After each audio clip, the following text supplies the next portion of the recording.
stormwater control measures effective long-term.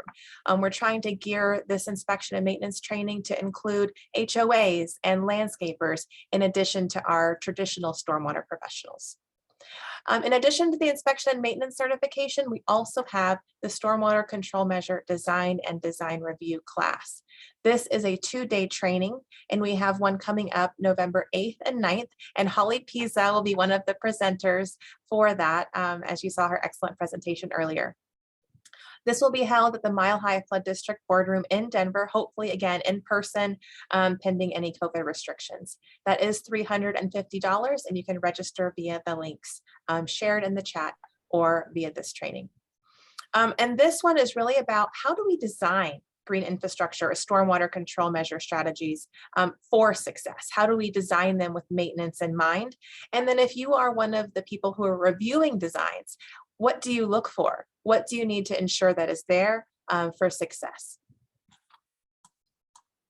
Once you attend our trainings, you are certified for 3 years after you pass an exam, and all certified professionals are listed on our website. After 3 years, you can take a recertification to renew those individual certifications. In addition to our certifications, we also do a lot of different trainings. This year, because of a grant we received from CDPHE, we were able to do increased outreach to homeowners and HOAs and landscapers, really broadening the diversity of participants that we've had in our previous classes and trainings. The trainings that we have been offering this year have included rain barrel installations, rain garden installations, and green infrastructure.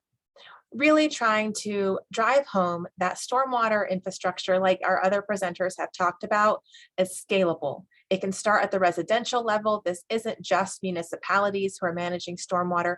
We can do that at multiple scales. And so having these trainings that are really geared towards homeowners has really enabled us to broaden that education around what stormwater management means. Our partners have been very critical to this expansion this year. One of the partnerships that I would like to highlight is with Northern Water and CDPHE. Because of this partnership, we are able to bring you a free stormwater education series.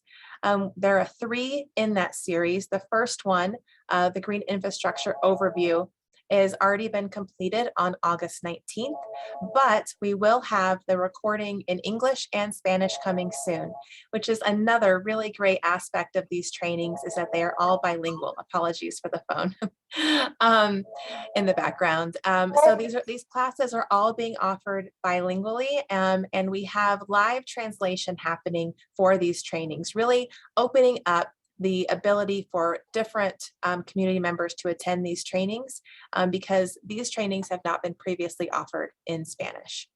In addition to the Green Infrastructure Overview, we have the next one, which is about rain gardens. This is directed more towards commercial rain gardens and how to integrate those, like at an HOA project or a commercial site, integrating rain gardens into your next project. We heard a lot of great examples of the benefits of rain gardens, also called bioretention areas. This upcoming training is September 9th. All of these classes are virtual, enabling us to have them being offered in Spanish as well, and then again being recorded. They are from 3 to 5 p.m. On September 9th. And then the final session is taking care of stormwater infrastructure, a closer look at extended detention basins. Extended detention basins are the most common type of stormwater infrastructure in Colorado. And what we have found is that people don't often know that they are the owners of this stormwater infrastructure and what those requirements are in order to be able to maintain them.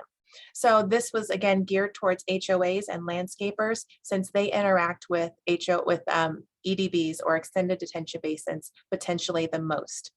This class is on October 21st. It is open to everyone, even our attendees today that are from other states. You are still welcome to attend this training.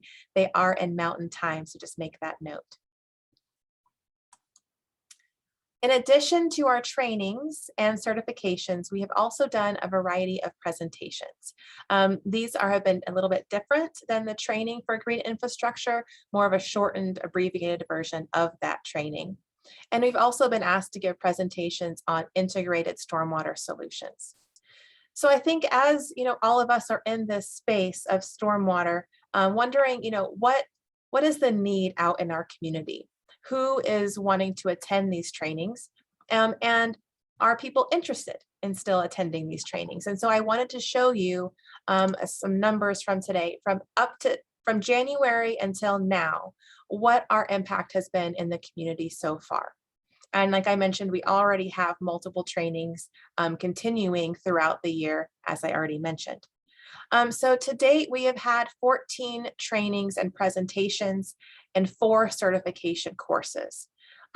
Within those trainings and presentations, we have worked with 25 different partners in the community, which has been just so fantastic to be able to expand our message and reach communities that we had not previously been able to reach. And so with our symposium today, we have reached 1,296 participants. And the symposium today, we had 227 registrants. And so we're very excited about this need that we're filling in the community and the interest that we're seeing in stormwater education.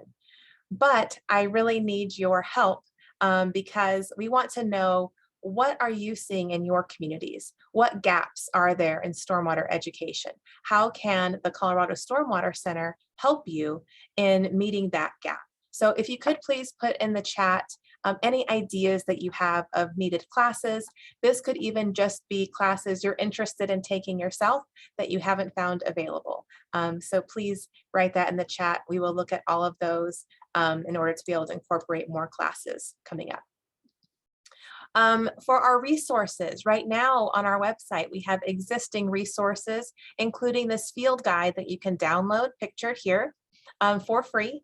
And then all of our certifications include a hard copy of this guide, which can be taken out in the field and helps you to identify what is this stormwater control measure? What should I be looking for when I'm inspecting it? And what maintenance activities need to be done? And so this is a very helpful guide for taking out in the field. We also have SCM construction inspection checklists for you and how-to videos. Resources that we will be updating include our rain barrel, rain garden resources, and adding new videos onto our YouTube channel and website. And for coming up, really exciting coming up in 2022, we're really looking to expand our language justice program by adding additional resources and classes in Spanish. These efforts are all pending acceptance of the proposals that have been submitted. But in addition to language justice, trying to make sure that stormwater education is available in Spanish, we're looking to find ways to decrease barriers to installing rain gardens on residential properties. These rain gardens are much easier to install in new development, but it is something that we can definitely do and encourage at the residential level as well, and looking at how can we make it easier to install them. And then potentially also offering opportunities to obtain stormwater, the Colorado Stormwater Center certifications online. So we're very excited about the year that we have had so far, as well as our new efforts for 2022. Finally, if you have any questions, here is my contact information. If you are thinking about different stormwater activities that you would like to see in your communities but couldn't think of it, please email me and or call me. We can have a conversation about it. So now I am delighted to introduce Juliana Archuleta, the Stormwater Administrator with Adams County, to talk more about what the Colorado Stormwater Council offers for education and outreach. Juliana? Thank you, Jessica, for the introduction. I'm going to go ahead and share my screen. I'm almost set up. Excuse me. All good. Let me know if you have any audio issues, because, of course, lately I had some glitches here. So I'll continue. I'll start with the presentation. My name is Juliana Archuleta. I work with Adams County. I'm the Stormwater Administrator in Public Works, but I'm not here to talk about me. I'm here to talk about the Colorado Stormwater Council and what a fantastic organization that we have formed since 2006. We have about 80 plus municipalities, different jurisdictions, a handful of phase 1, MS4 phase 1 jurisdictions. The majority of the members are at phase 2, about 60 jurisdictions, there are cities and towns.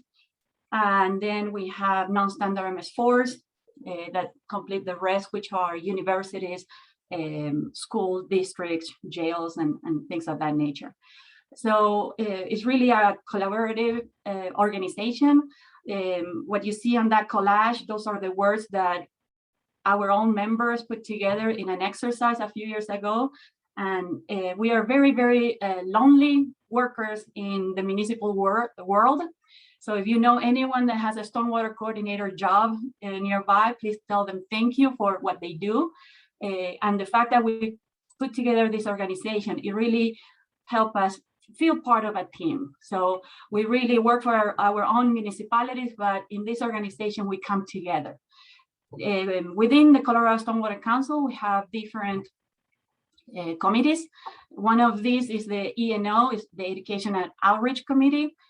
We're about 10 members here with different levels of expertise, thankfully.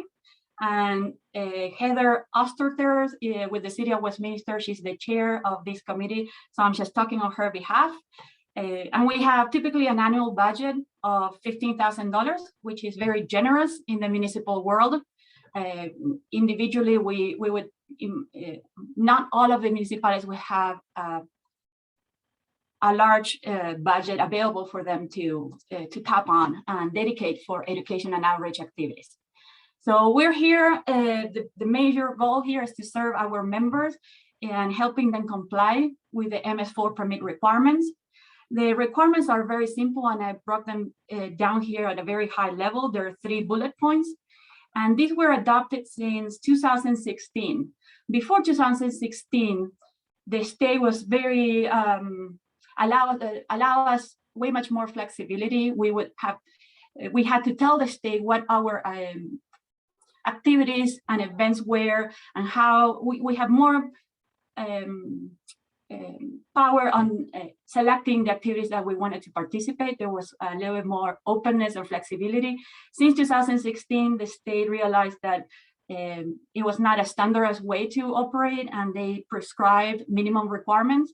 And these are on the bullet points. The first one is we had to target our education and outreach activities to specific businesses that we individually as municipalities identify as high potential for creating illicit discharges into the storm sewer system. So we would notify them about ordinances, legal requirements, cleanups, and we will target them. For example, in Adams County, we identified that fast food restaurants were a high polluter, especially behind the dumpsters area, behind these facilities. So that is just an example in my area, but other municipalities, Commerce City or Westminster or City and County of Denver may have other priorities. The second bullet point is also a requirement. They gave us a menu of list of activities. There were two sides of that menu. One is on the active side and one on the passive side, and we had to pick 2 from each side of the menu. A passive activity will be just posting information on the website, sending a brochure out. An active activity would be presenting in front of kids or having a booth at the fair and having an interaction and feedback. So they're very, very easy. Although these all came as a prescription from the state, there's still a lot of flexibility, and I'm gonna probably say that 99% of the municipalities that implement their education and outreach program surpass the minimum state requirements. I don't think there's any struggle. The new item, or the last bullet point, was a little bit new for us. The state required us to talk about nutrients, and it's high priority here at the state at any level to regulate nutrients, nitrogen and phosphorus. It does create algae blooms and depletes oxygen in water. And we had to identify what were the sources on our jurisdiction of nutrients. It could be, in my case, we have septic tanks, maybe leach fields, maybe dog waste, organic material, leaf, grass clippings breaking down. So it could be chemical fertilizers, applications, all the way from anything that is organic and will break down in water, could be a source of nutrients. So we had to determine what were the sources and target our efforts there. And here's where I think the state pushes to work a little bit closer together, because they opened the door for statewide campaigns. And that really got us excited. I said, we had grandiose plans. We had a lot of good intentions. But like I said, we wear a lot of hats. As a municipal employee, you end up talking to lawyers on the legal matters. You may end up in court because you regulate, and you go all the way to schools and have presentations. You need to know about marketing. You need to know about engineering and water quality volume. So we're really spread out and don't have time to be dedicated to pull a campaign to just by ourselves. So that's an example of the wording. Here's when we decided to work together, and the Colorado Stormwater Council made efforts since 2019 to put events, I don't want to say statewide, but as close as a statewide campaign that we could. And I think that meets the requirements. So in general, I think this is a good tip.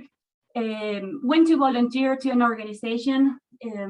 Obviously, if you want to learn something new, if you want to be a treasurer, you don't know nothing about finance and you have the time to research, that's a good time, or you can spend that time.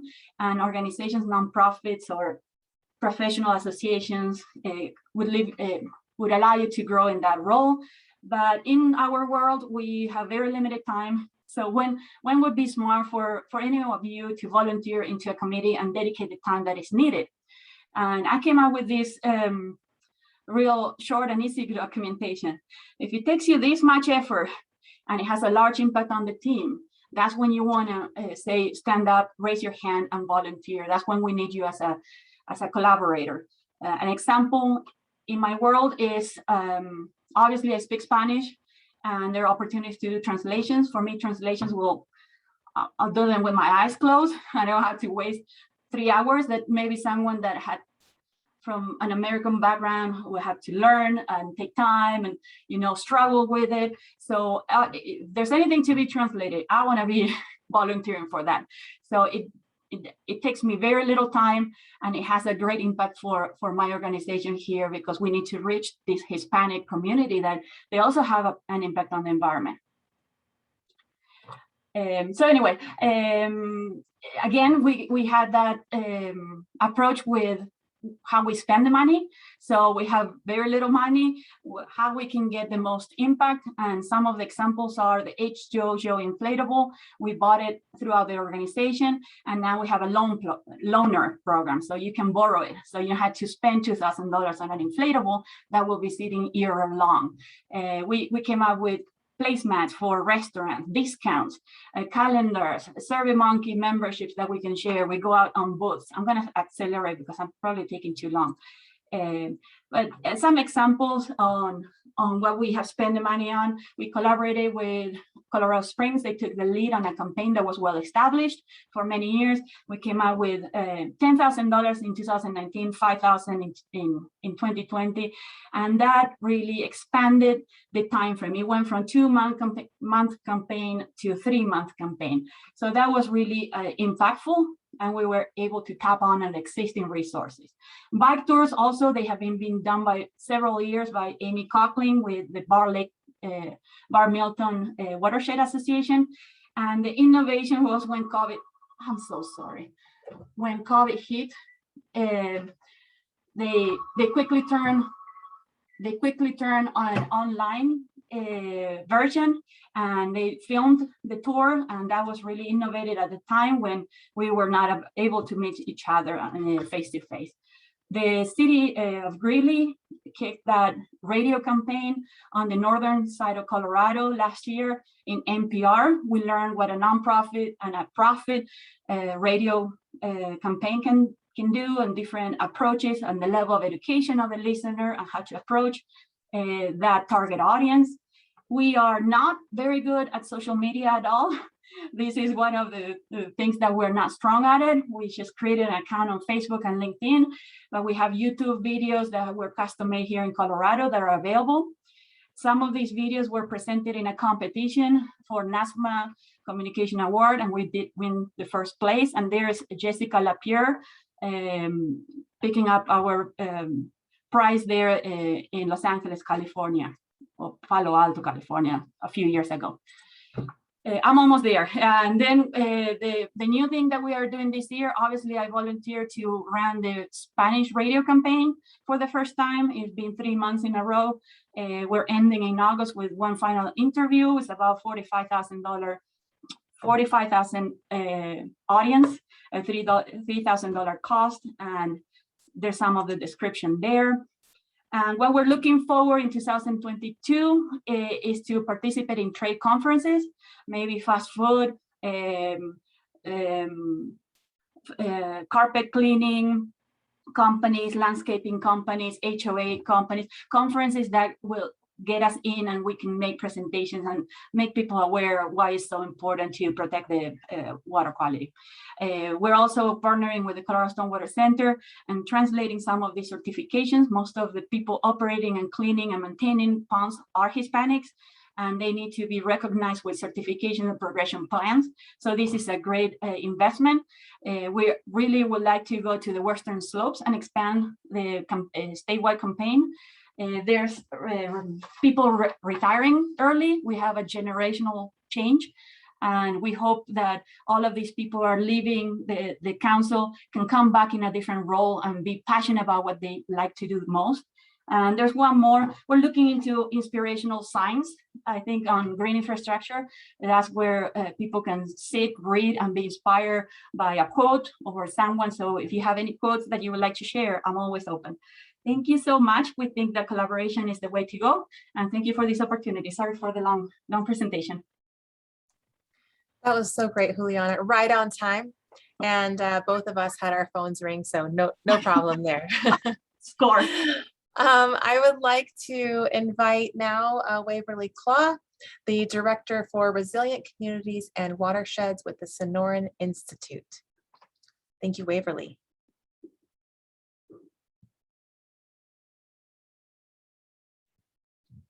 You might be muted, Waverly. Hi everyone. Sorry, just getting my video up and running here. Can you hear me and see my presentation? Yes, thank you. Fantastic. Great. Well, good afternoon, everyone. My name is Waverly Claw. I'm the Director of Resilient Communities and Watersheds for the Sonoran Institute. Sonoran Institute has been working in the West for the last 30 years to connect people and communities with the natural resources that nourish and sustain them. And I just want to thank Jessica and the Colorado Stormwater Center for the opportunity to present on our Growing Water Smart program today. So for the past 5 years, Sonoran Institute has developed the Growing Water Smart program, which generates resilient solutions to water challenges by integrating water management and land use planning. And Growing Water Smart is a program of the Sonoran Institute in partnership with the Babbitt Center for Land and Water Policy, which is a center of the Lincoln Institute of Land Policy. So essentially, the Growing Water Smart program works at the nexus between water and land use. So that's to say, we recognize that the West and the Colorado River Basin in particular is seeing parallel challenges of drought, reduced snowpack, wildfire, and growing population in our communities, all of which put an exceeding amount of demand on a limited water supply.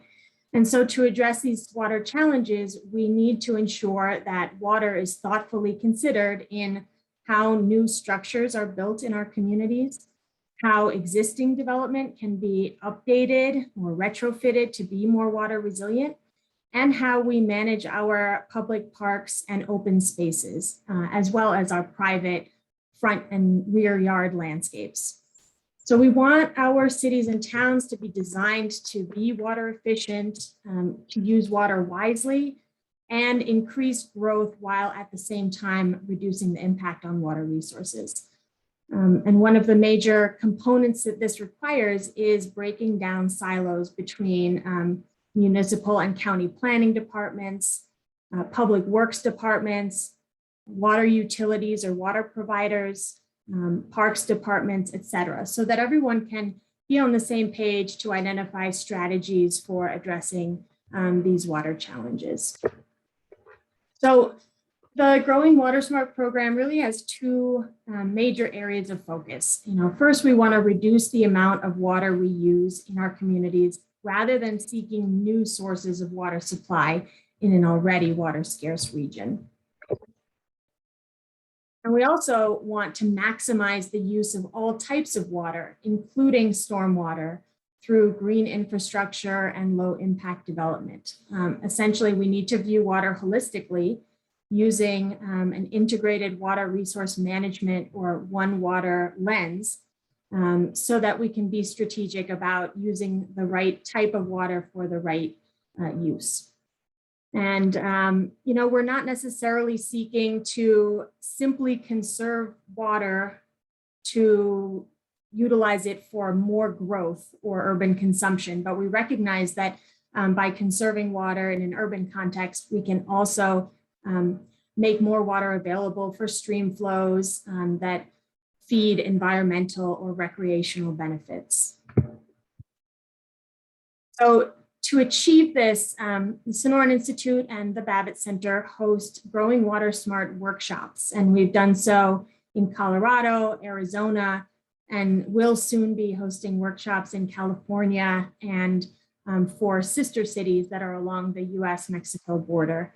And essentially the approach is that communities apply to attend Growing Water Smart, and they create a team of 5 to 7 key stakeholders from their community that will attend the workshop. And this roster likely includes planners from the planning department of that local government, water resource managers from the water utility or the water provider, folks from public works, elected officials, members of nonprofit organizations, et cetera. Anyone who needs to come together to talk about how water can best be utilized through land use planning. So during the workshop, teams grapple with their particular water resource challenge in their community. They get to know one another, they break down those silos, and they work together to develop strategies that will alleviate their particular water resource challenge.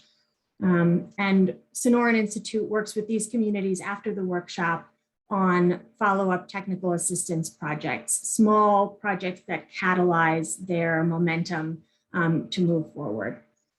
So in Colorado, since 2017, when we started this program, we have trained representatives of 52 Colorado communities and carried out 15 water and land use integration projects in those participating communities. So during the workshop, we work with these teams to identify some of the strategic opportunities that they have to reduce water demand and promote watershed health. Things like addressing stormwater through green infrastructure and low impact development, and how to work that into their land use plans and policies. And so just really briefly, there are several major intervention points where water can be integrated into land use planning. And those include visioning and planning. So establishing the overall vision and goals, kind of the value statements of how your community wants and needs to develop. And so this category includes planning documents, as well as data collection and forecasting, other analysis that provides the community with some key information from which to develop a community vision, goals, and strategies around water. The second is developing water smart land use policy. This consists of a wide spectrum of allowing, encouraging, incentivizing, and requiring water smart strategies in both new development and redevelopment. So many of these approaches live in the land use or the development code, and they address strategies like zoning, subdivision, landscaping, and building and plumbing. So the idea here is, how can you better integrate and promote green infrastructure and low impact development into new development? The third intervention point is the development review process and general collaboration among entities involved in the water and land use planning nexus. Like, how are people talking to one another? How is water being discussed with developers coming with a development application?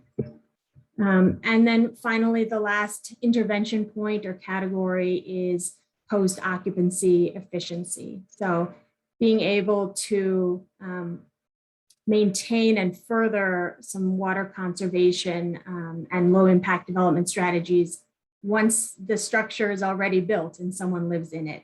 And how do we educate the public and elected officials and developers so that they can become part of the solution as well. So in my remaining time, I just want to offer a brief example of each of these intervention points that communities or developers have employed to enhance their stormwater management programs and policies to better support green infrastructure, low impact development, and generally bolster the one water approach to water resource management. So the first example that kind of falls into the visioning and planning intervention point is from the flood control district of Maricopa County down in Arizona. So the flood control district was a Growing Water Smart Workshop participant just in June during our second Arizona Growing Water Smart Workshop. And the mission of the flood control district, of course, is to reduce risk from flooding so that property damage and loss of life is minimized, economic development is supported, and that something that they recently added to their mission is that stormwater is recognized as a resource for the long-term benefit of the community and environment. So this flood control district is kind of moving from a perspective of managing and directing stormwater away from property to reduce damage and loss of life, and towards a different, more holistic approach to stormwater. And one of the goals of their action plan from the workshop was to get green infrastructure adopted as a flood mitigation feature upstream to ensure that they're reducing peak flow and total volume. And the first step that they're taking now is developing a green infrastructure, low impact development guiding document that includes specs, best management practices, et cetera, to hopefully entice the local governments within their district to move in the same direction, to view stormwater as a water resource.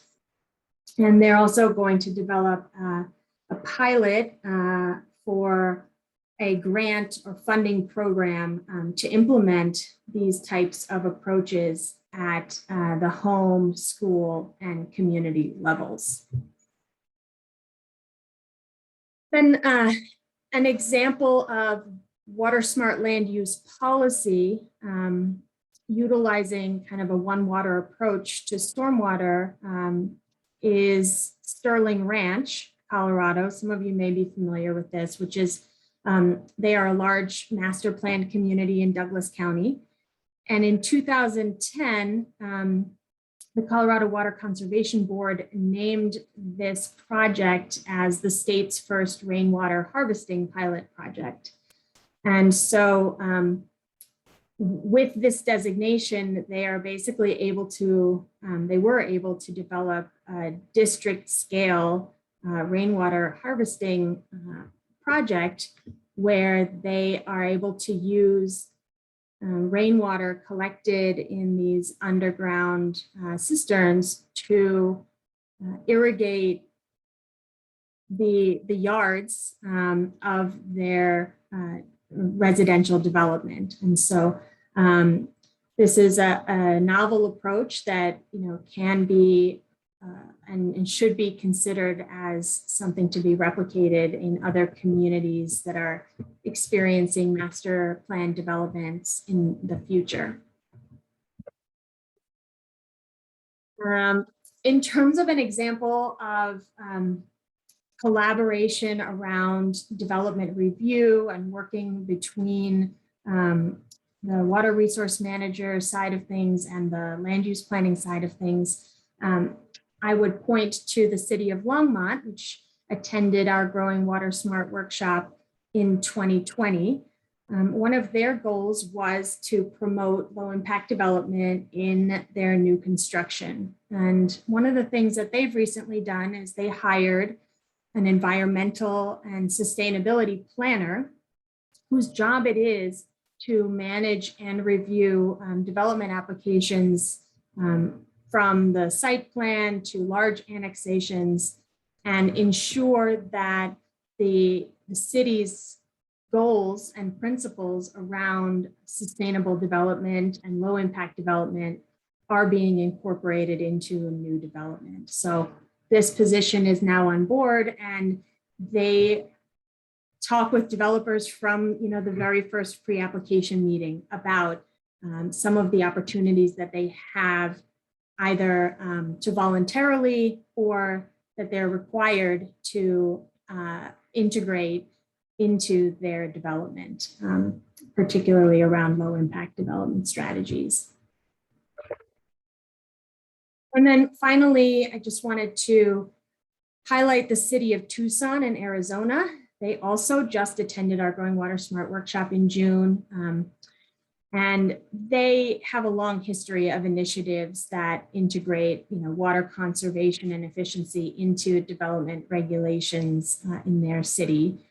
But one of the things I wanted to highlight that they've done is a rainwater harvesting incentive rebate program, which fits into that post-occupancy efficiency intervention point. And it is available for single-family residential and small commercial Tucson Water customers. And they require attendance at a 3-hour workshop that describes the rainwater harvesting methods and best practices, talks about the rebate requirements, which there are 2 options, whether you're doing passive or active rainwater harvesting, and how to develop a project plan. And last year, the city of Tucson also developed a new green stormwater infrastructure fee, which is included on utility service statements for residents and businesses in the city. It's about $1 per month. That's what it shakes out to for the average residential customer. And it's going to raise about $3 million a year to build and maintain projects throughout the city that capture stormwater runoff from public streets and parking lots and divert it into water harvesting areas.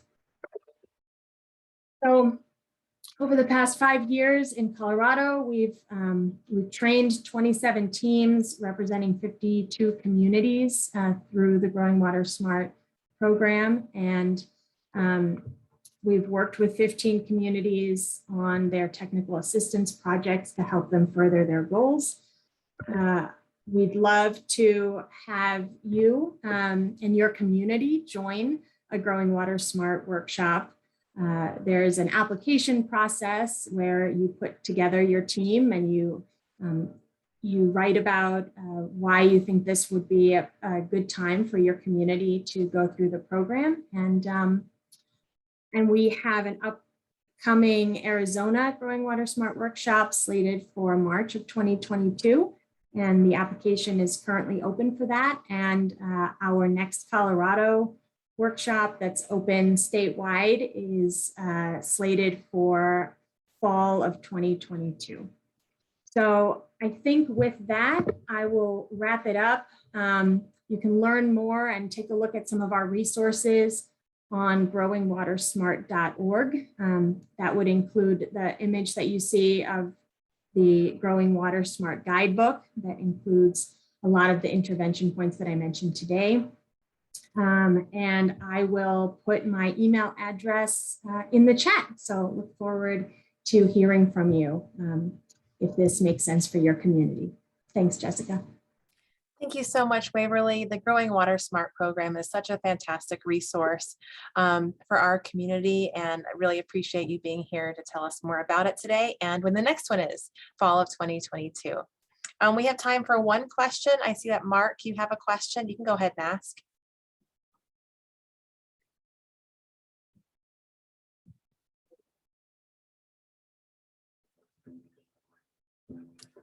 And while Mark is going to be asking his question in a moment, Cynthia Kohler from the Executive Director of the Water Now Alliance will be our next speaker, but I did want to give Mark that opportunity to ask. Mark.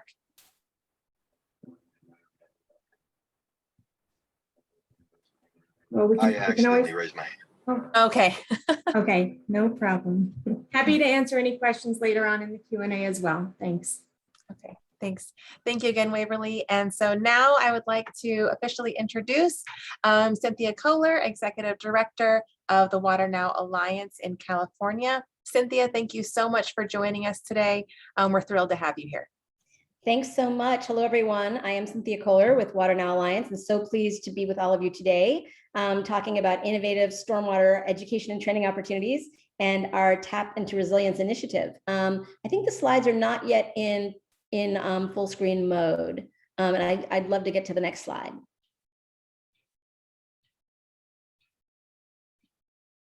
If we could.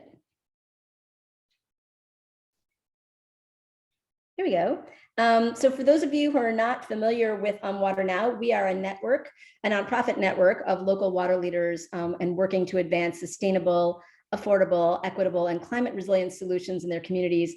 We work on policies to create pathways, in particular for green solutions that tend to be on site and distributed across communities, and so have unique financing and implementation challenges that differ from more conventional water infrastructure. We work directly with cities and towns and utilities to provide technical support for sustainable water projects on the ground, and we are so privileged to partner with several of the organizations presenting here today. Next slide.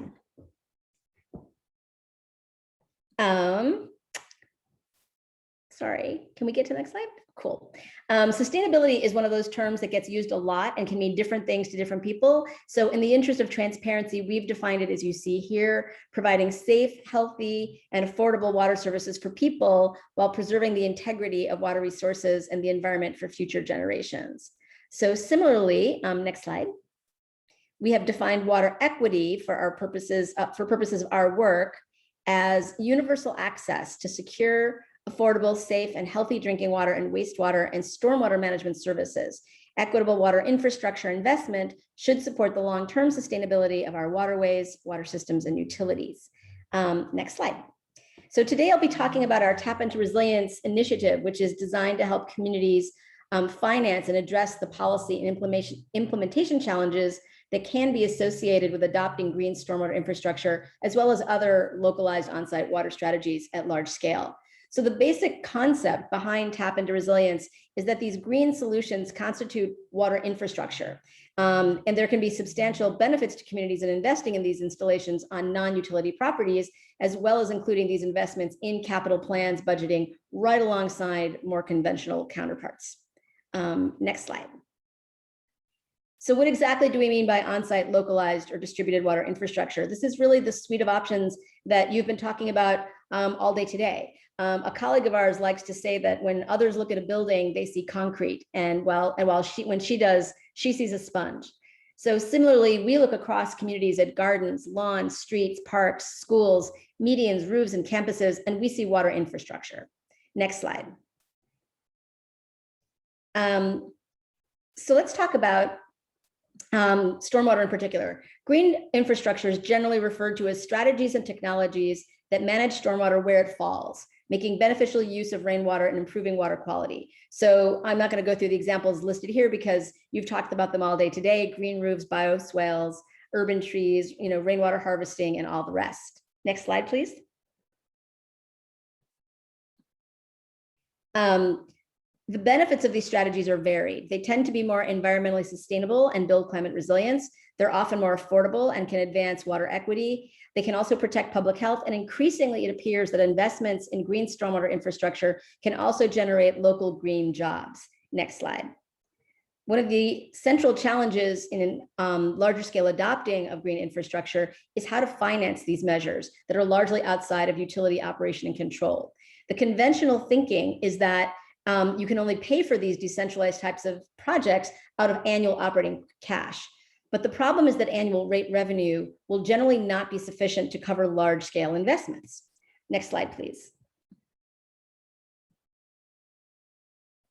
So a central tenet of tap into resilience is that in order to get to scale with green infrastructure or water use efficiency or lead service line replacements or any type of other on-site distributed infrastructures, cities and towns and utilities will need to access capital markets, which means borrowing in the same way that we do for more conventional centralized infrastructure. This will generally be in the form of municipal bonds, but could also include state revolving fund loans, environmental impact bonds, and other forms of debt.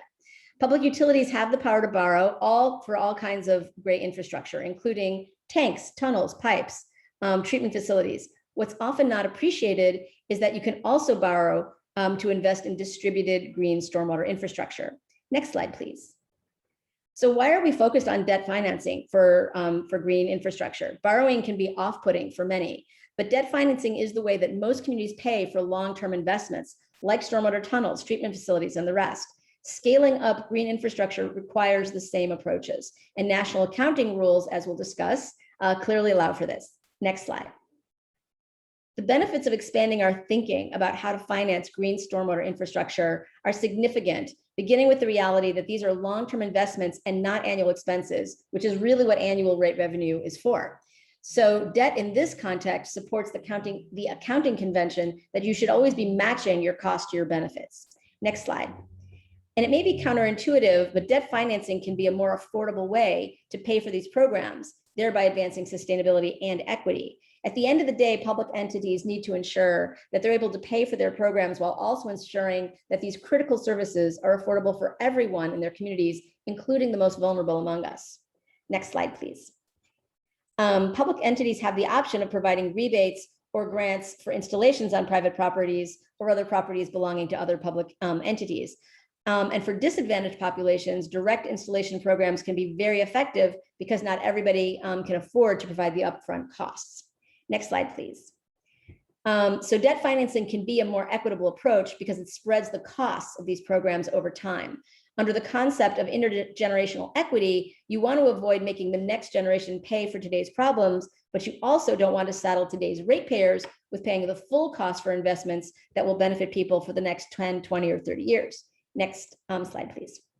So how does this actually work in the real world? We've developed this highly oversimplified example, so apologies to any finance people out there, to illustrate what we're talking about. So say your utility has a $70 million budget, and you're thinking about a major green stormwater program, a grant program, a rebate program that will cost about $10 million, and it will be and it will provide the greatest community benefits if you can implement it within the next year rather than over a decade. So one way to do this is to pay for it all using annual operating cash. So you'd be looking at raising rates in year one by 14%. This would allow you to pay for and implement the program in year one, and the benefits would spread over 20 years, but it would be a significant hit to your ratepayers. Alternatively, if you used municipal bond debt, you would still be able to implement the program in year one and get the benefits over 20 years as before, but you'll be able to pay yourself back over 20 years, raising rates less than 1%, making it much more affordable and an equitable way of doing business. Next slide. So some of you may be asking yourself at this point, but I can't debt finance rebate programs for green stormwater on private property. Actually, you can. And I really promise not to spend too much time on accounting arcana, but just for context, public agencies have three basic options for how they can debt finance. As we've talked about, we all know you can use municipal bonds and other forms of debt for assets controlled and operated by your utility. your tanks, your tunnels, your pipes, and the rest, your buildings. For distributed systems, where you're really in a rebate or direct installation situation, there are two approaches. First, the utility, can acquire some kind of property interest short of ownership, such as an easement or a contract. The second option is that you can opt out of the question of who controls the asset entirely using a regulated operations approach that we'll get to in a minute. Next slide, please. So first, let's talk about using standard accounting approaches to debt finance green stormwater on private properties or other non-utility properties. For example, Las Vegas, the utility has a turf buyback program, and they have people sign a contract for an easement on their property that allows the utility a level of control that allows for debt financing under standard accounting conventions. Milwaukee is using the same approach to debt finance a very large investment in green stormwater installations. Next slide, please. So Las Vegas has really been a pioneer. Given the community's very challenging water supply situation, their goal has been to change out turf on private property, and they found that they could not reach their objectives without municipal bonds, and they've had tremendous success. They've been able to finance well over 200 million in this program, saving hundreds of thousands of acre feet of water in the process. Next slide. So more directly relevant for today's conversation, Milwaukee is planning to use primarily bond financing to incentivize enough green stormwater infrastructure to capture 740 million gallons of stormwater per storm. This is substantially more than their deep tunnels are able to capture, by the way. The objective at this point is to spend about 20 million over the next several years on these programs. Next slide. Public utilities also have that second option that I mentioned of using an alternative accounting approach for financing decentralized green stormwater infrastructure on private property. And that lets you skip the steps that Las Vegas and Milwaukee are using in terms of putting easements and liens and contracts into place. This is called regulated operations, and it's a complete alternative to conventional accounting. We've been working on this for the last couple of years at Water Now. Under this approach, you can borrow and spend money today and promise to put rates in place to pay yourself back over time. This is an approach that's actually very widely used in the electrical industry over the last 10, 15 years, while the water sector has been slower to take advantage of it. But that's starting to change, as we'll talk about in a moment. So next slide. So what are regulated operations? Again, I promise not to get too far into the accounting weeds, but this really is a major opportunity to address one of the biggest challenges to green stormwater implementation.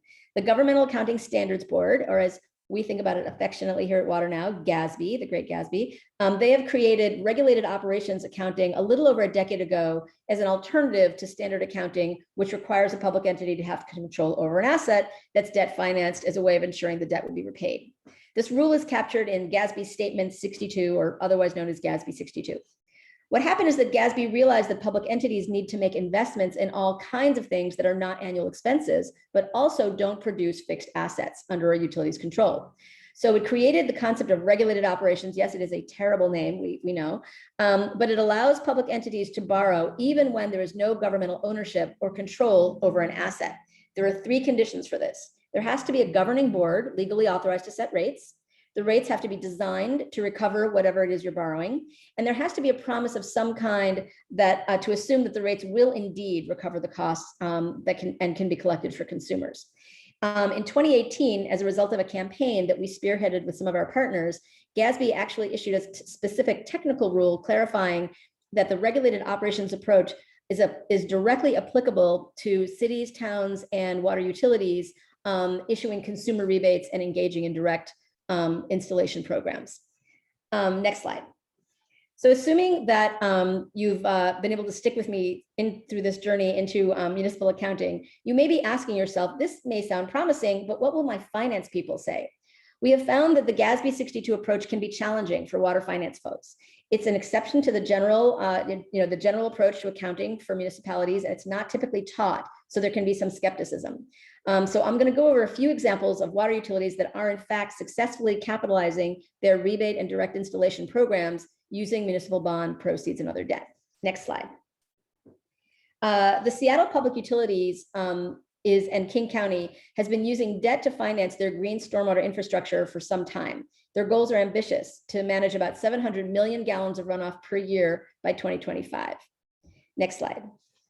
Denver Water has committed to replacing 64,000 to 84,000 lead service lines on private properties by 2035. basically a direct installation program, and has informed us that they plan to capitalize this program mainly with municipal bonds, and also plans to use the GASB 62 regulated accounting approach to facilitate this. Next slide. Los Angeles has been using municipal bonds to finance a variety of water efficiency and stormwater capture rebate programs, and it's spent about $160 million on these programs so far, also using GASB 62 accounting. Next slide, please. Okay, so you're thinking, well, this might be an interesting option, but I'm not an accountant, so what's the path forward? And this is where WaterNow's Tap into Resilience initiative comes into play. Next slide. WaterNow has developed the Tap into Resilience Toolkit specifically for cities, towns, and utilities as an online one-stop shop to everything water managers might need to finance and implement decentralized water infrastructure investments at larger scale, including specifically green stormwater infrastructure.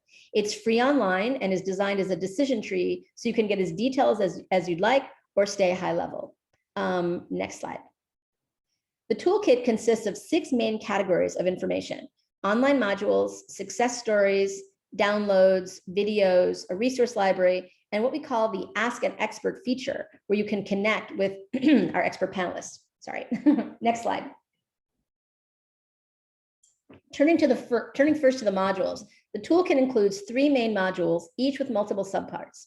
The localized infrastructure decision-making framework module provides a high-level outline for how water managers can incorporate these distributed on-site strategies on private properties or other non-utility-owned properties into their water management and planning. The What Are My Financing Options module covers utility costs, revenue sources, and debt financing. It also covers how to access state, federal, and philanthropic funding for these strategies. And the localized water infrastructure implementation module covers other issues related to adopting and deploying decentralized solutions such as O&M, for example. Next slide. The toolkit also includes success stories of communities already using localized infrastructure to meet their community's water management challenges. We have found this is critical, especially for decision makers. They really want to know who else is doing this and what's been happening. You know, what's the record of success. Many of these case studies are also included in our 2019 report titled Innovation in Action that we can make available. As an example, we've developed a case study for the Milwaukee Metropolitan Sewer District program that I mentioned earlier. The case study digs into Milwaukee's program implementation details and the multiple benefits provided to the community that are anticipated. Next slide. In addition to provide you with practical resources that you can use right away, the toolkit contains models for ordinances, memoranda of understanding, bond council opinions, and conservation easements, and the like. Each of these includes contextualizing summaries and can be easily downloaded. Next slide. We found that some people prefer videos to written materials. And so to help water decision makers and managers understand some of the complex topics, the toolkit provides short videos on various subjects, for example, here on environmental impact bonds. Next slide. Next, the toolkit has a resources library that provides both a quick reference guide to the TIR toolkit materials, as well as additional resources on green stormwater infrastructure. Next slide. The All Resources Library also includes technical guides such as Navigate the Flood, which is a step-by-step guide we put together in partnership with the University of Pennsylvania Water Center. It's a curated list of technical and financial resources for flood and stormwater management designed with local decision makers in mind. For those local and elected and appointed officials, the guide offers a way to orient themselves to the fundamentals and language of stormwater and flood management via an overview of key decision-making steps toward planning for and building sustainable systems. For managers and staff, the guide offers a way to drill down into these key planning and implementing steps and easily access a deep well of technical and financial resources that are available to support stormwater and flood planning and management. Next slide. Navigate the Flood also includes a checklist to help local leaders assess, plan, and implement strategies, as well as clear templates and case studies for stakeholder engagement, a list of technical providers, including financial tools, and a searchable resource library. Next slide. The checklist guides decision makers through 5 key questions and provides tools and resources for each step along the way. Next slide. And last but not least, As a distinctive part of the toolkit, we've put together a team of experts, about 24 of them, to answer water leaders and managers' questions on anything that will come up when trying to implement and adopt these systems: tax, law, accounting, financing, municipal bonds, and other water infrastructure topics. Through the toolkit's Ask an Expert portal, which is a short, easy, fun to use online form, you can connect with these experts for pro bono assistance with community-specific questions about green stormwater infrastructure and related issues. So I really encourage everyone to check out this valuable resource and take advantage of the panelists' expertise. Next slide. So how does the toolkit work? It's very simple. You access the toolkit online by clicking through the interactive modules or searching the All Resources library. This little demo video shows how you can navigate through the financing sections to learn how to debt finance localized infrastructure and access the related downloads and videos. It's like moving along there. I think we're done. Just about done. Okay, next slide. We've designed the toolkit as an iterative living resource that will be updating regularly with new information and additional success stories, as well as feedback from users. So I invite everyone to participate in this process by visiting the toolkit and providing your feedback on your experience, or by sharing your community's green infrastructure story. You can find both of these options on the toolkit website. So I was talking fast to make sure I got through this on time, and I think we're there. Last slide. Thanks very much for the opportunity to share some of our innovative stormwater training and education opportunities today. We hope today's program will be useful for your work, and I look forward to the questions and answers session to talk through any issues you may have, and feel free to reach out to us. Thank you so much, Cynthia. What a great, fantastic toolkit available for free. People can access and have so many resources at their disposal. So thank you very much. Let me stop sharing my screen here. Okay, next, I would love to invite Catherine Bear. Hold on here. Technical difficulties. Okay, Vice President of River Programs at River Network. Catherine, thank you so much for being with us today. Yeah, thank you so much. It's great to be here. And are you sharing my screen? It says to me now that I can't share it. I can share the screen. We have had no technical difficulties all day. Yeah, it says disabled, so I can just start. I don't know if one of y'all has them and can share them. That'd be great. So anyways, it's super great to be here. I'm Catherine Bear. I am work at River Network. Yeah, you can go ahead and share now. I can. Okay, awesome. And so let me just grab these up here. So there you go. Slideshow. Beginning. Okay, there we go. Perfect.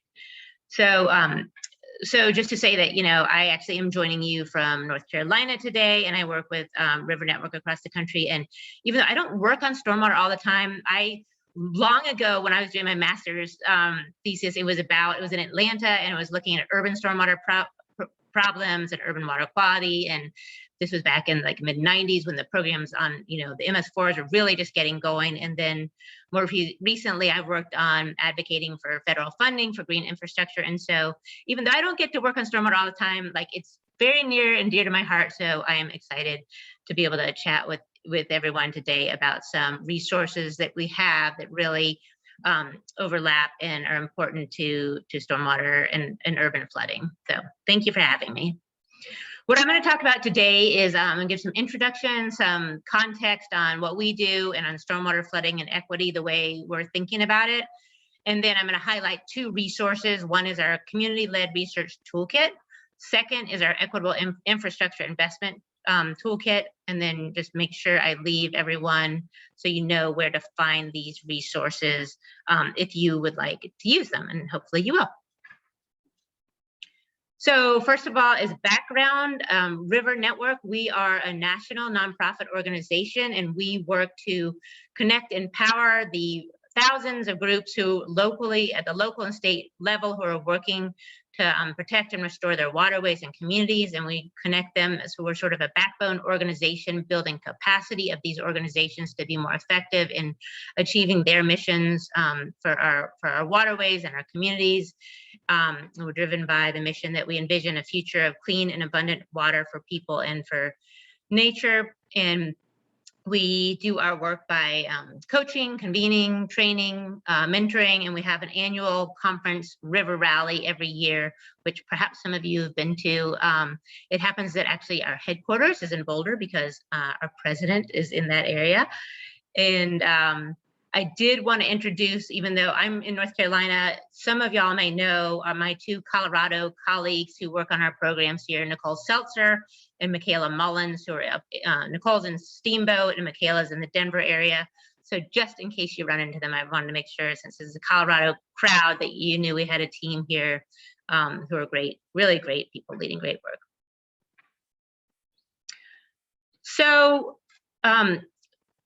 stormwater, flooding, and equity, you know, I think what I just want to sort of mention here is that urban flooding, as you all know, stormwater-driven urban flooding has been on the rise across the country. More and more people are getting flooded, associated with climate change and with development patterns. And so we're seeing that many more people are affected by stormwater pollution, urban flooding, and problems. And not just that, but it is the communities who are most affected by this sort of flooding are disproportionately communities of color, low-income communities, non-English speakers, people who really don't have as much power access in the system typically. And so thinking about that and those disproportionate impacts, and that's, you know, it's not just a new thing, it's something that this is a legacy of, you know, many policies and practices that just have been embedded along the way that have led to this confluence of conditions. And it's often these communities that are both hardest hit and also have the most trouble trying to recover because they're not as well situated with the funding or access to funding to do so. So this disproportionate burden is something that at River Network, we really, as part of our work, we've really committed to and are trying to really center and build on our history of working with others by embracing diversity, equity, and inclusion in all areas to achieve our mission. And so this means a lot of different things in terms of our programs and our internal and external practices that we are certainly on a journey and working on. But sort of at its heart, we work with community organizations who are, many are the front line of these water issues. And so so they're wrestling with how do you work with the community, be in the community, be an effective advocate. And so we really recognize that it's important for community members to be engaged in these issues. And so for us, that's then supporting community members and community-based groups to really figure out how they can share their lived experience, their knowledge, how to inform better solutions in the community, and whether those are for stormwater flooding or, you know, a suite of different environmental issues, and to become really strong advocates in moving their information and advocacy up the chain. How do you work with utilities? How do you work with state government and so forth? So that's at the basically at the heart of sort of what we do and how we think about that. And so I wanted to give that as a preface that when I talk about these two tools, we've tried to really center equity and community in them as part of them. So I'm going to talk about two resources. Let me move to the first one, which is our community-led research toolkit, or here fostering community-led research and knowledge. And so this toolkit, as you can see here, will help users learn how to effectively engage with community members to understand climate impacts and develop equitable, resilient strategies. It'll help people understand best practices to gather and utilize community-generated data to effectively solve problems that are impacting their communities, and then follow a step-by-step guide for a community-led research process. So that's really our hope here. We published this, I think, the end of last year, so it's like a fairly new product so far. And so kind of like, you know, what is community-led research? What does this actually mean? And I think at its heart, it's really a community-centered process. Okay, and so we're talking about engaging communities and working with them so they design a process to collect information and then figure out what that means for the solutions. And so really engaging communities in all stages of a project, the decision to use community-led research, the design of the project, implementation of the project, analysis of data, and taking action on what you learn. So in theory, if you do a good job, you really have a very wide part of the community engaged. So Another way to think about this, sort of the phrase that governs this work is nothing about us without us. And some of you are probably familiar with that.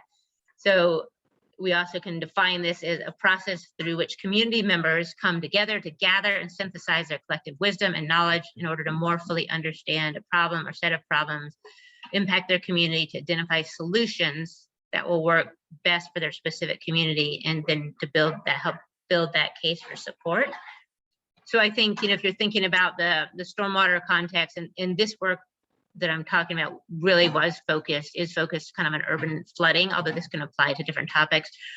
But sort of an example would be, often we're working with some communities who are trying to make sure sometimes, there'll be programs that local government or utility will sponsor to try to make sure that they know where flooding is occurring. But then sometimes you find the participation in certain communities that are really impacted is just not happening, perhaps because there's a distrust or a history of not a relationship, different things like that. And so community-led research would then sort of figure out what process can the community use to make sure they're actually engaging and getting that information to inform the program or the investment that really might be made in the community. So it's really a great opportunity. And community-led research can be misused, and so kind of trying to avoid those situations. Often you see where it's extractive. You're at a university, you come in, you do a process, you take the data and you publish a paper, right? We want the community benefit. It needs to be really a part of this process. So community-led research, I think the why for us here is there's a gap in our network. We were definitely hearing from the groups we work with of, we want to work with the community, we want to reflect the community, and we want to do that in a respectful way and try to figure out how to engage to deeply understand these problems and to formulate solutions that will address the problem, that are equitable. And so development of this toolkit was really designed to help provide that for the network and groups who want to undertake these processes to more completely understand the nature of problems impacting a community, really from the perspective of people who live in the community and are most impacted by it. So really I think clear, it's rooted in this principle that community knowledge is just essential to solve problems. So if I left you with one thing, that would be it. The toolkit includes a number of case studies. And so we worked with a number of communities who are doing this sort of, leading these sort of processes, and we highlight them in the toolkit. So, you can check those out. And we also practiced followed our own rules of making sure that if we are working with and asking for information from these groups, we also compensate them for their time. So I think that's another important part of it too, is just valuing a community's information, right? Not taking advantage of it and considering that it's free. And we, at this point, are, I'll put a link in the chat later. We are supporting a number of groups, about 8 to 10 groups now around the country, with technical and financial support to try this process out, to use the guide, try to figure out what their process is and put it into motion. And so that's been exciting to see. We're learning a lot around the way about how this process works and the twists and turns it sort of takes. So I'll put that link in later. And that's a really great update on just kind of stories about how this work is actually playing out. So finally, I just want to share that this is part of the toolkit. There's this planning and facilitation guide. So there's a lot of information, case studies, and then a actual guide of how would you facilitate a planning process, sort of like a checklist, asking questions. Are you ready? What are the different methods you're going to take? Who are you going to consult with? Things like that. And so I think it's a very helpful step-by-step facilitation of important questions to consider before undertaking this and then along the way. So hopefully that will be helpful to a lot of people who are thinking about how to use community knowledge to inform their processes and decisions.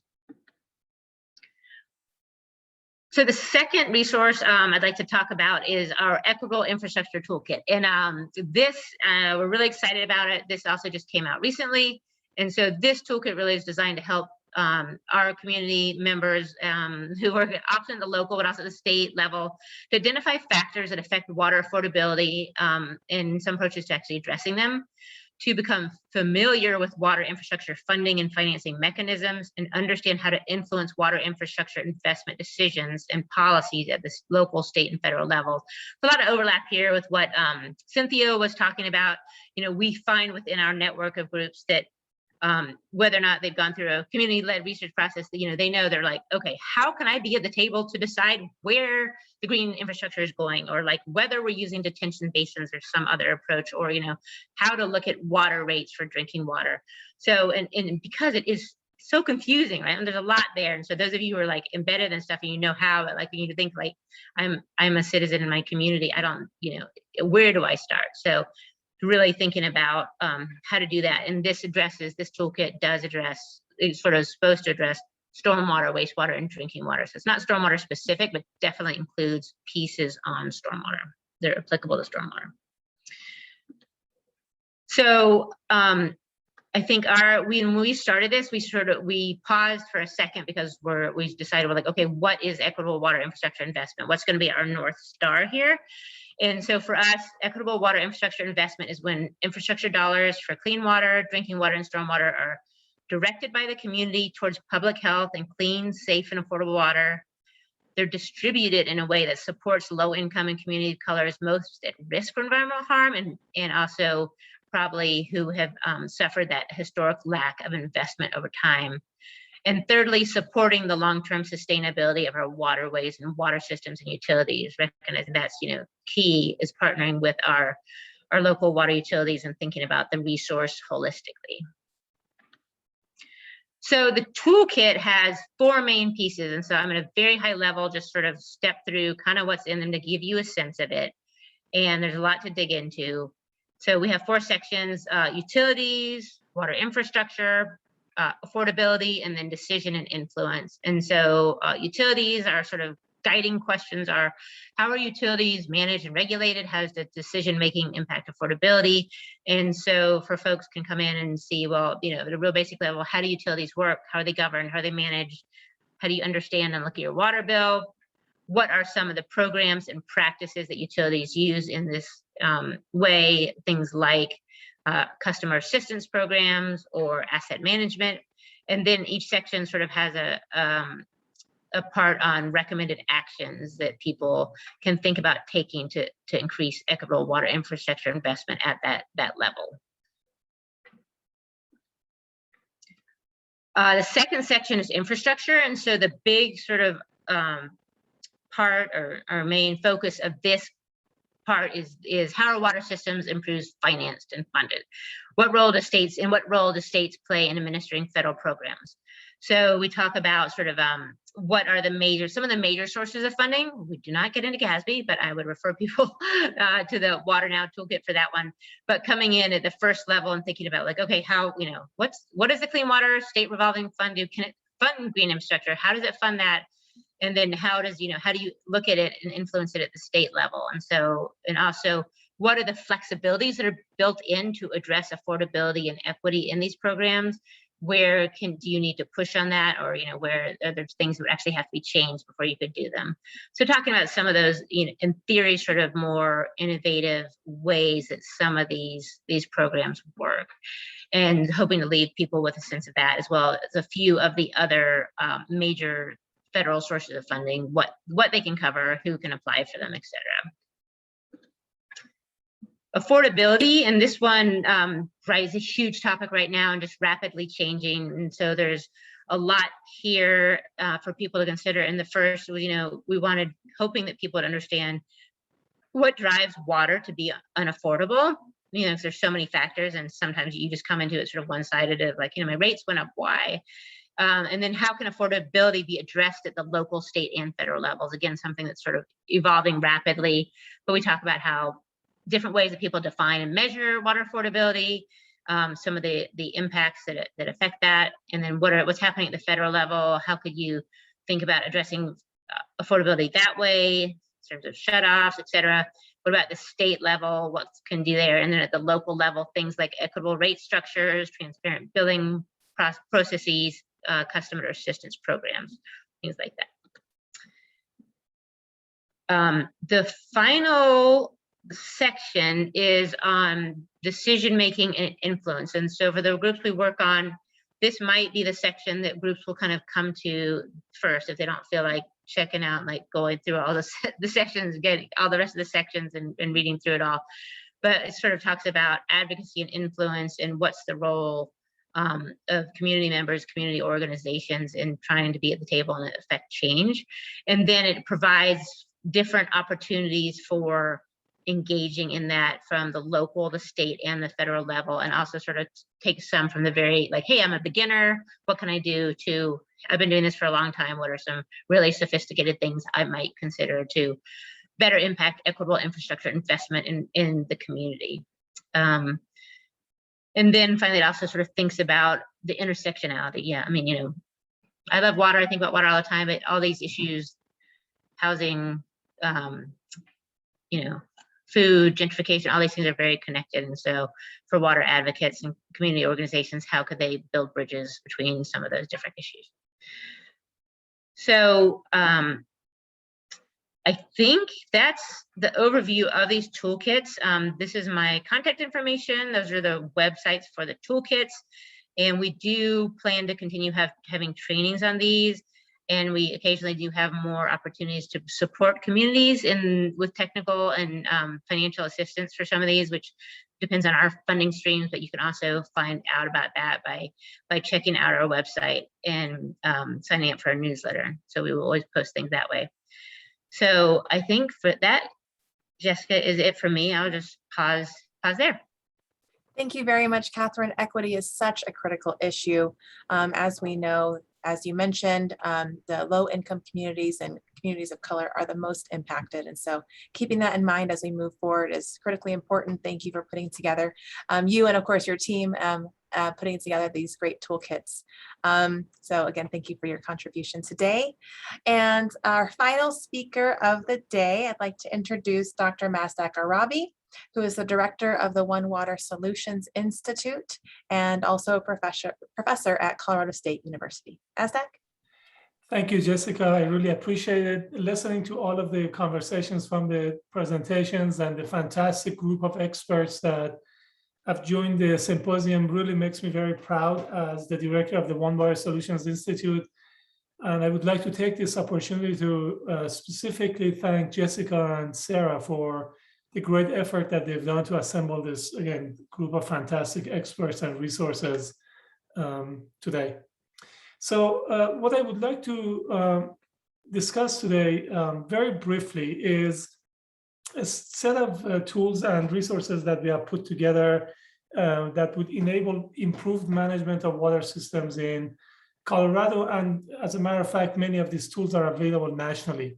And before I get there, very quickly, I would like to establish the need for consistency in data creation, data analysis, and modeling efforts for an improved approach or integrated approach to management of water resources. Many of you who live in Colorado are familiar with the rapidly changing conditions in the Front Range of Colorado and across Colorado river basins. If you, for example, pay attention to what's going on in the South Platte River Basin, we know that population has risen over the past several decades very rapidly and will continue to grow as people move to our region because of the fantastic beauty of our state and also resources that our state provides. So population is very quickly rising, and also temperatures are rapidly rising. We are all familiar with the recent reports published for the IPCC reports that characterize changes in our climate globally and also in Colorado. We know that temperatures will continue to rise in Colorado river basins, and particularly in specific areas that it will influence both water quality and quantity. A couple of years ago, we put an analysis together to see where people are going and how our communities will be influenced by population change. And we know that most of the population of Colorado, very similar to other areas throughout the world, will reside in cities. So not only we have population growth we also have urbanization. And by urbanization, we will have some economic advantages, but also some considerations that we may want to pay attention to regarding environmental and ecosystem health. In the Front Range of Colorado, our analysis shows that about 40 to 45% of our homes by 2050 in the Front Range have not been built yet.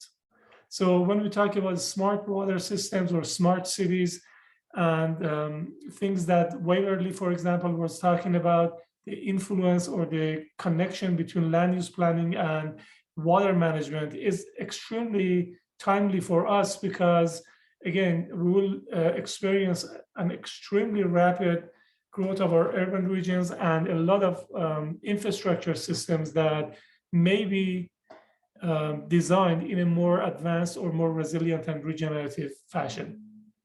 So if you look at Colorado as a whole, for example, many of you are familiar with land use and land cover in Colorado.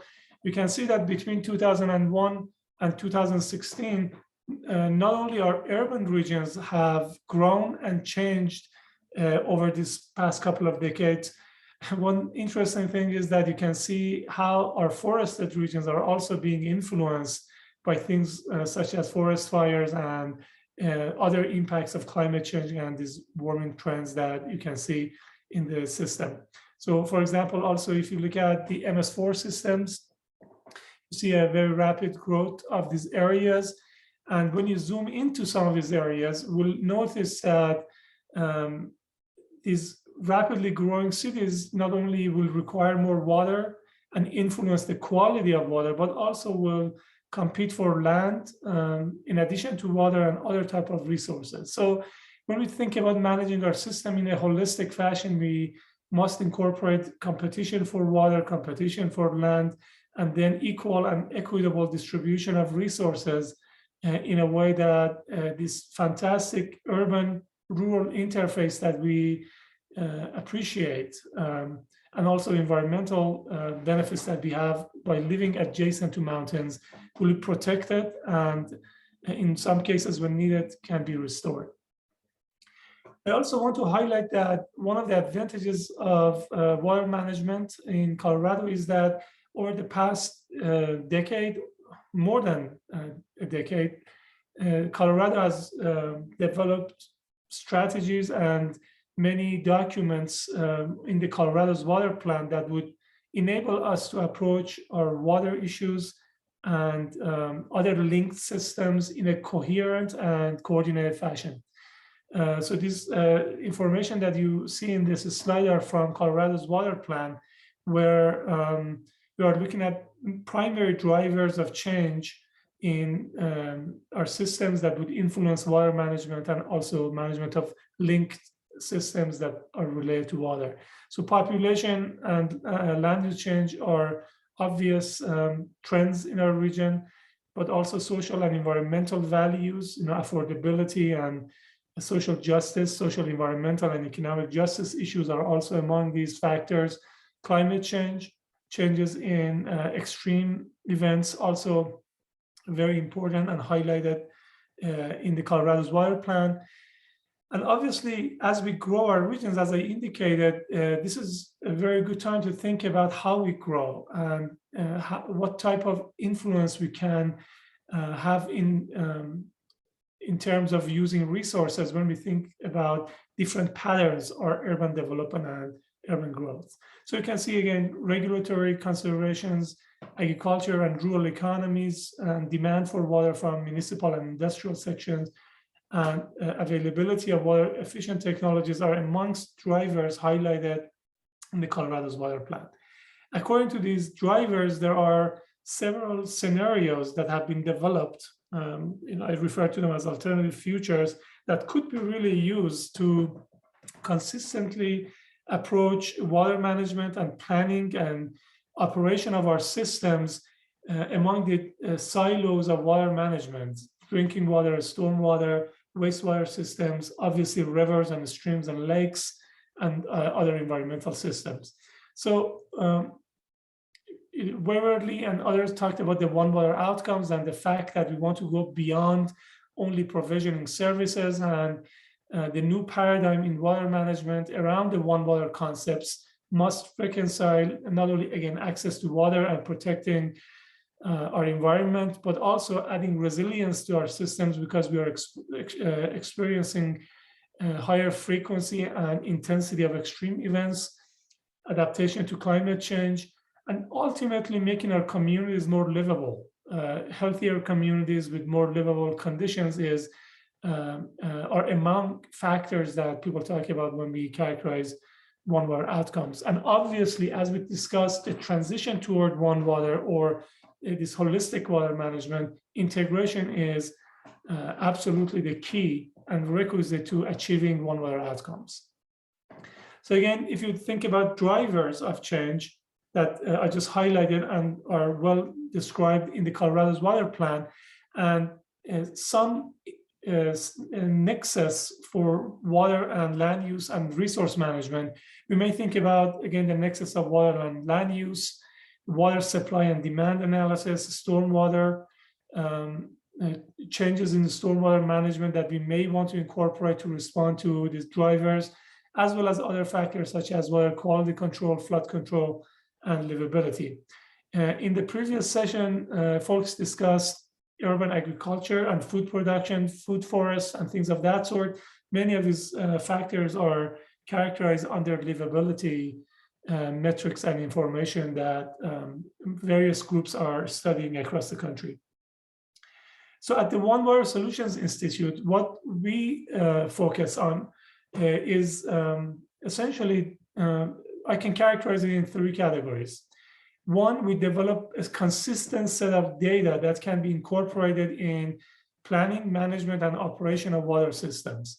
So if you think about, for example, the drivers that would influence stormwater systems in terms of climate data and land use and population information that are embedded in the stormwater systems and design of stormwater systems, many of these drivers also influence, let's say, water supply and demand, and the shift in water supply and demand.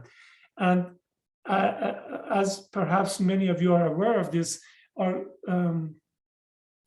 communities, whether we're talking about local governments to state governments and governmental agencies, or many private sector firms that provide the services for different agencies, tend to use different type of data sets for this type of analysis. So one of the core missions of the One Water Solutions Institute is to provision and provide a consistent set of data for the scenario planning and integrated planning of water systems. We also focus on integration of model and data analytics that would enable assessment of these various alternative futures and scenarios across business sectors related to water management in a consistent fashion. And finally, we recently, over the past 3 to 5 years, have focused on developing metrics and indicators for integration of water systems, whether they are used for technology assessment or assessing the influences of strategies, policy, and institutional type of information are among the type of activities that we do at the One Water Solutions Institute. So here's an example of a tool that Dr. Charvel also mentioned in the previous session, this classic tool related to assessing various technologies that relate to stormwater management, options regarding green and gray infrastructure systems. This tool, which is a cloud computing web-based technology, free and open source, and not only enables users to assess hydrologic and water quality effects of stormwater control measures, but also provide direct information regarding life cycle costs and co-benefits that green infrastructure systems provide. So, for example, if you look at some of the outcomes, these co-benefits are typically characterized under the TBL categories for social, economic, and environmental, and these various scenarios that are assessed by a user related to various drivers. So this assessment can be conducted for current condition or perhaps mid-century or end of century type of conditions. And there are scores according to social, economic, and environmental criteria that can be obtained from this classic tool. Almost every single tool that we develop have similar and typical type of interfaces, all of them browser-based web tools building on robust cloud computing infrastructure that would allow us to perform this type of analysis. So this is an example of the type of tools that we develop at the One Water Solutions Institute. For a complete set of our tools that we have developed to date, and we will continue to develop, you can always go to our webpage that I'm sure Sarah will send a link to this specific webpage and other resources that we have. One of the things that we would like to provide in collaboration with various communities, again, governmental and non-governmental entities, is to create a Colorado water information or Colorado water information exchange portal, where all of these community resources, things that we discussed from river networks or from the Water Now Alliance or Waverly talked about the Stormwater Institute and others, can be accessed via this web portal, including some of the tools that we have put together. So we hope to continue the work in organizing the information such that communities across Colorado and also throughout the nation can be informed about what is available in terms of databases and also modeling tools and ultimately metrics for integration of water systems within that one water paradigm. So here are my contact information. If you're interested in some of the tools that we have developed, or you would like to discuss potential collaboration opportunities, please don't hesitate to contact me, Sarah, or Jessica, and we would love to build partnership with all of you guys as we go forward. Thank you very much, Mazdak. I appreciate you sharing what the One Water Solutions Institute is doing and the tools that we're working hard on to make it easier for people to determine what are the best stormwater control measures, what are the green infrastructure strategies that work best in their communities. So thank you. Thank you. We do not have any questions, but I want to thank all of our panelists for giving us such a great end to this conference today. I appreciate all of your time joining us. You know, we had several joining us from around the country today. So thank you for really ending our symposium today on how do people get started. So thank you for developing these tools and working hard in this space so that we don't need to start from scratch. Partnerships has been a theme throughout this entire conference or this entire symposium, and that has been really illustrated in this final session of how can we use the tools that already exist to make the changes that we need to make in our communities. So thank you all. Thank you to all of our attendees today. Thank you for your interest in these topics and for wanting to make these changes in your communities for the better. Kind of on a final couple of notes, we do have a final quiz. If you want to get your CE credits, Sarah will put that into the chat. Additionally, Sarah has been collecting all of the different resources and links that people have listed in their presentations today. We will be collecting all of those and sending them out so that you don't have to look for them. Those will be part of what we send out after the conference is completed. Again, all of the recordings will be available. I will need a little bit of time to put them on the website, so bear with me, but you will all be notified when those are available, along with the PowerPoint presentations potentially and this resource guide. Thank you again for attending today. We look forward to seeing you at future Colorado Stormwater Center events and out in the community in person, hopefully soon. Thank you all.